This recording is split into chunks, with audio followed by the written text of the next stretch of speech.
So what if the entire story of human progress, that steady march from caves to skyscrapers, is just a complete illusion? We're about to dive into a pretty wild theory that suggests our history isn't a straight line up at all, but a repeating cycle. And the craziest part? We might be missing 95% of the story. We all kind of know the story, right? The one about our inevitable progress. But what if it's just that?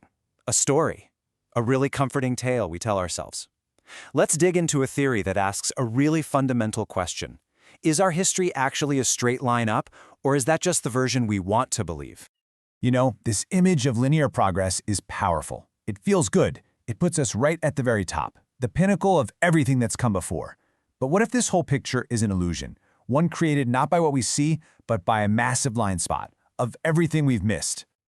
Okay, so let's start right there with that blind spot. To really get this theory, we have to begin not with the evidence we have, but with all the evidence we don't have. Because as it turns out, its absence might just be the most important clue we've got. At the very heart of this theory is a concept called survivorship bias, but applied on a massive civilizational scale. We build our entire history from the few little fragments that happen to survive, and we just assume those scraps represent the whole picture. But what if they don't? What if they're not even close? Think about it. We find a stone arrowhead and we declare an entire era the Stone Age. But we're not seeing the limits of their technology. What we're actually seeing are the limits of preservation. We're mistaking the scraps that can survive for millennia for the full, complex reality of their world. And the scale of this blind spot is it's staggering. Anatomically modern humans have been around for something like 300,000 years.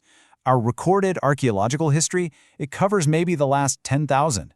That means over 95% of our story, our species' time here on Earth, is almost completely blank. To put it another way, which I think is brilliant, if human history were a 100-page book, we've only read the last 4 pages. And from that tiny little sample, we've tried to write the summary for the entire volume. The theory basically argues that the absence of evidence for advanced ancient cultures is not evidence of their absence. All right, so if history isn't a straight line, what drives its shape? What's the engine? Well, this theory suggests the answer isn't out there in the dirt, but right in here, in the predictable and maybe even flawed patterns of the human mind. According to the theory, our minds didn't evolve to perceive objective truth. Nope, they evolved for one thing, survival. And that means a useful illusion, a comforting story that helps us get by in a dangerous world, is often way more valuable to us than the messy, complicated reality. It's a survival mechanism, plain and simple. And these two deep biological drives are basically the twin rails that all of human society runs on. First, we're always trying to minimize fear, which gives us comfort, and second, we're always trying to minimize effort, which gives us convenience. Pretty much every decision, from building a simple shelter to building a megacity, is driven by this fundamental calculus. These two drives create this really fascinating split in how we think.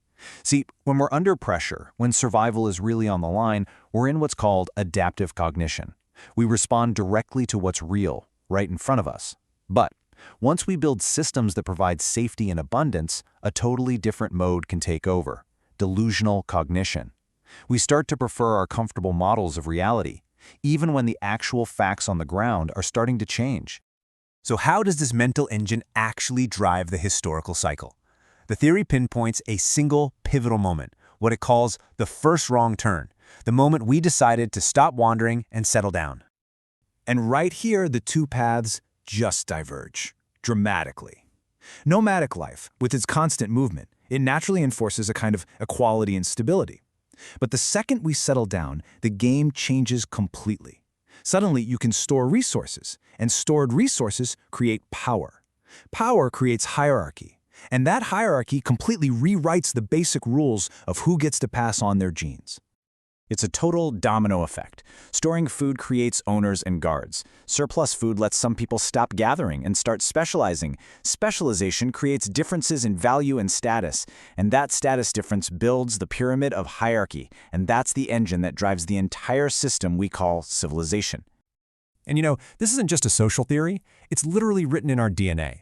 Genetic evidence shows that right around the dawn of agriculture, something really dramatic happened. The number of men successfully passing on their genes plummeted. Suddenly, the game wasn't just about being a good survivor. It was about climbing this new ladder of social status. So over thousands and thousands of years, this split creates two very different evolutionary paths. One path keeps selecting for adaptability and awareness of the natural world, but the other path starts selecting for a totally new set of skills, things like the ability to navigate complex social hierarchies and thrive inside a completely artificial system. So after laying all of this out, the great blind spot, this cognitive engine in our heads, the cascade that happens when we settle down, what does it all mean for us, today, in our complex, globalized world? The ultimate conclusion of this theory is a really humbling one. Instead of seeing ourselves as the peak of this long upward climb, it reframes our modern world as just the latest iteration of a cycle.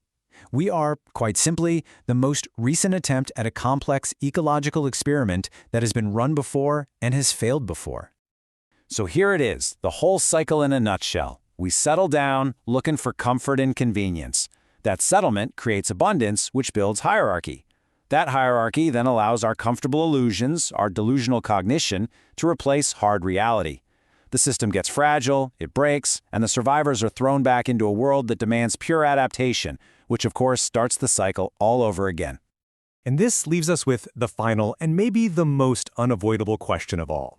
If we accept this cyclical map of time, then we have to ask ourselves, where are we on it? By understanding the pattern, the theory kind of forces us to look at our own world and wonder, which part of the story are we living right now?